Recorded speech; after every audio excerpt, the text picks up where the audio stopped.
И познати уметници биле следени и се наоѓале на црната листа на УДБА. При истражувањата е откриено досие за актерот Ѓорги Колозов. За размислувањата на Колозов изјави пред тајните служби давал негов колега. Мошно контроверзно е што во неговото досие се појавува изјава на денешен уметник со име и презиме. Ние не тврдиме дека е тој. До денеска нема ограда од тој што ги давал изјавите во полиција, но името е мошно познато и мислам дека македонската јавност ќе биде зачудена од овој случај.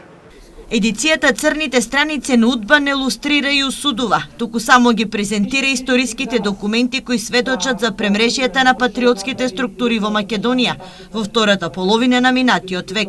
Определбата кон ВМРО допринела многу штипјани да бидат следени и врабувани, а историските факти ја потврдуваат и тезата дека штипот секогаш важел за политички барометер.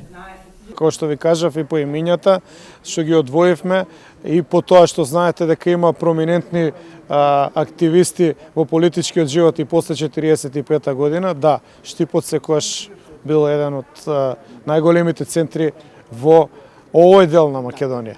Од вкупно евидентирани 137.000 досија, денес останале само 15.000. Остатокот е целосно уништен.